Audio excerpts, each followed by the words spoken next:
Welcome back to Outdoors with Larry Ray on 790 The Bet. Brought to you proudly by the Tennessee Wildlife Resources Agency and Wally Hatchett's Comfort Food and Drinks at 6439 Summer Avenue. Hey, welcome back to Outdoors with Larry Ray. Good morning to all you good folks in Brownsville on 1520 AM and 95.3 FM, and Jackson on News Talk 101.5.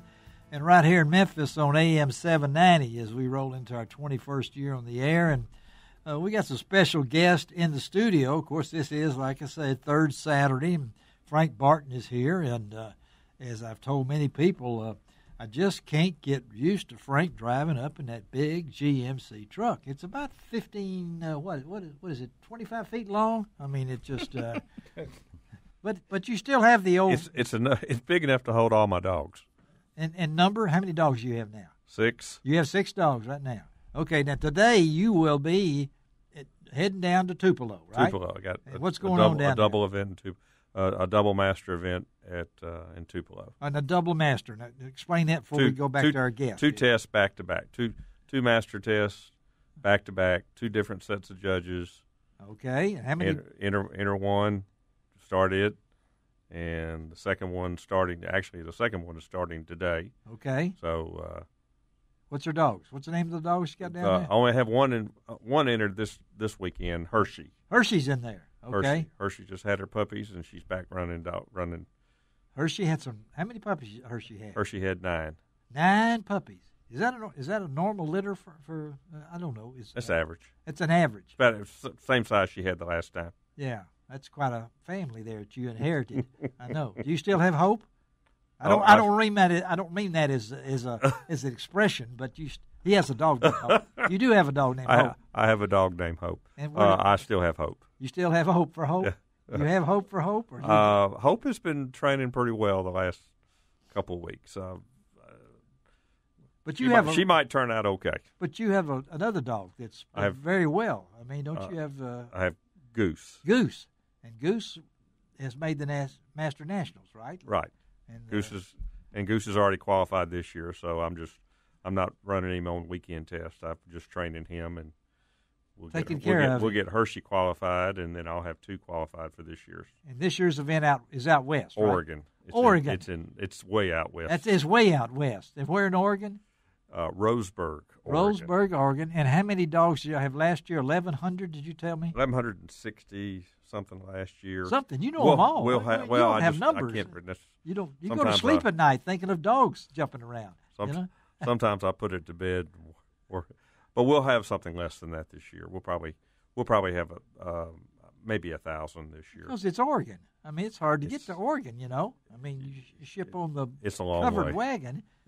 And you'll spend 3 weeks out there, right? I mean, I'll be gone for 3 weeks for the event.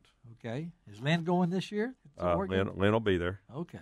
Well, Frank Barton is now that he's semi-retired. We can tell him that, but he's heavy on the semi. Heavy on the semi, and Franklin is running the store over on off the interstate, right? Correct. And that is Barton Ag. Barton Equipment Company. Barton Equipment Company. We want to throw in that much for Frank. Well, we got 3 guests in here, and I wanted them to hear your qualifications. I didn't want them to think that Frank just walked in today and this is his first time here. Frank has been here. We've been over 10 years, I know. At least 10 years, and Frank's a loyal friend of mine, and I appreciate him. But these 3 guys, as I told you on the first segment, we got Anthony Landreth, we got J.R. Sweat, we got Ricky Hoot Hazelgrove sitting here. Now, Anthony's kind of talked a little bit about the podcast, and before we get into real turkey, which I really missed it this year, man, it was just, all I've seen is Anthony and Hoot just killing turkeys. I mean, Hoot's killed, how many turkeys? I mean, just go ahead and tell them. 621. 621, and you've been turkey hunting how long? I understand that's me guiding, not pulling the trigger. I know that, but having a good part. Let's talk to you for just a few minutes here, okay Hoot?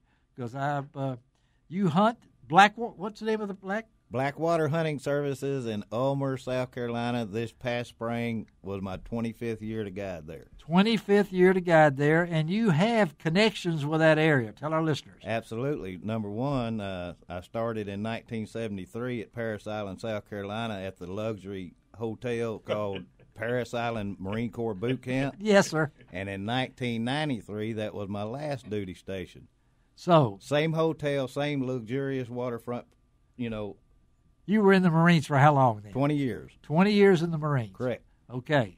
The amazing part about this is to make 25 years to be guiding over there. And you wanted to do it this year, right? Mm-hmm. That's true. And tell us why. I guess somewhat similar to you, but not exactly Tell our listeners the what's same. going on with you, Hoot, okay? I've told them about me. What I call spots, pulmonologists call them nodules. Yes. And mine went from 3 to 16, and everything was they seemed to get nervous about it and everything. I was, well, I'm got to go turkey guide this year. You're going to do what? Yes. Well, Uh-huh. And as a matter of fact, talked to Anthony about it the day after I got my turkey this year, thank goodness, for the good luck charm. And he asked me questions about it. It's a new procedure, and it's still in the experimental stage. Yeah. The immunal.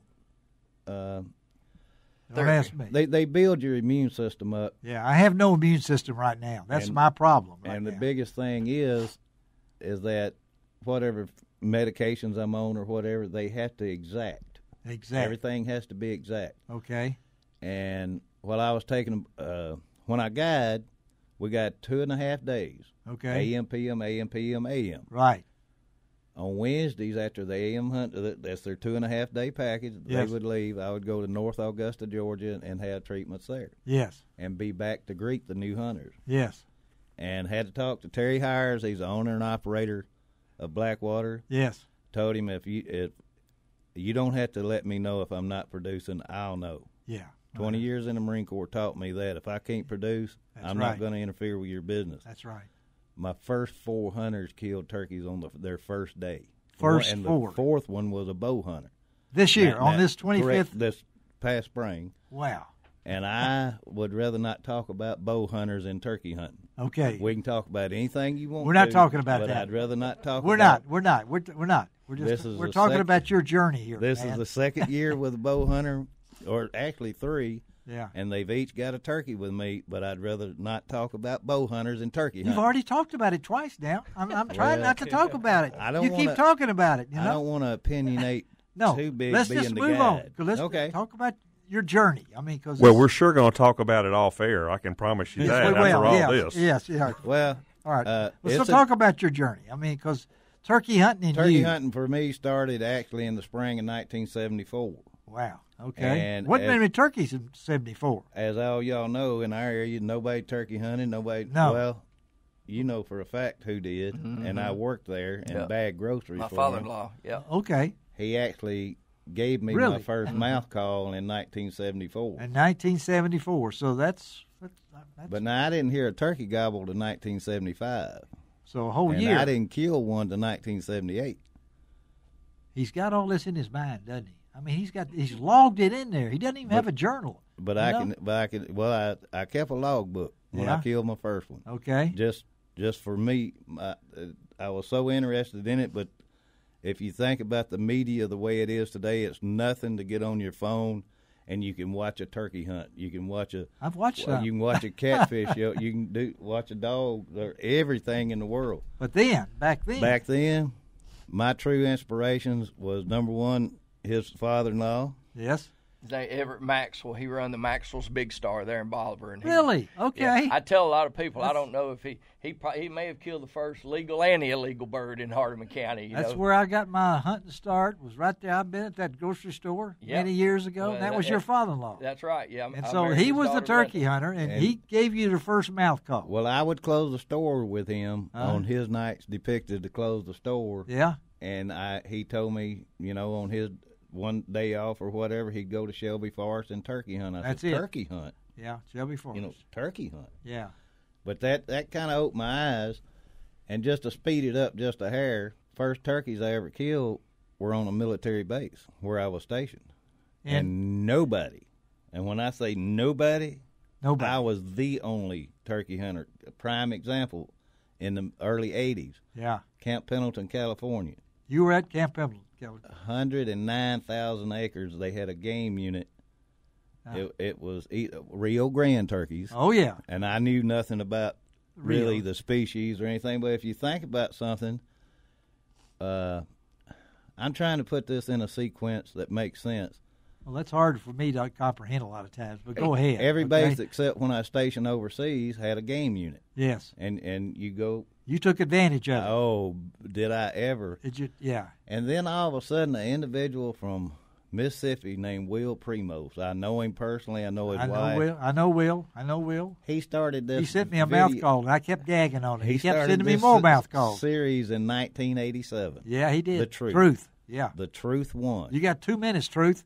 Well, let me tell you. Well, we're going to come back to you. So what he did was he started the evolution of the turkey hunter's world. Yes, he did. In my mind, my opinion. I will agree with that, and Will too. I mean, I don't know if his brother Jimmy will. I've had Michael Waddell come video me and my hunter, and he was nothing more than a puppy in the industry. You've been at it a long time, Hoop. A puppy. Eddie Salter, they call him Mr. Turkey Man. Yes. He is. He's a Southern gentleman.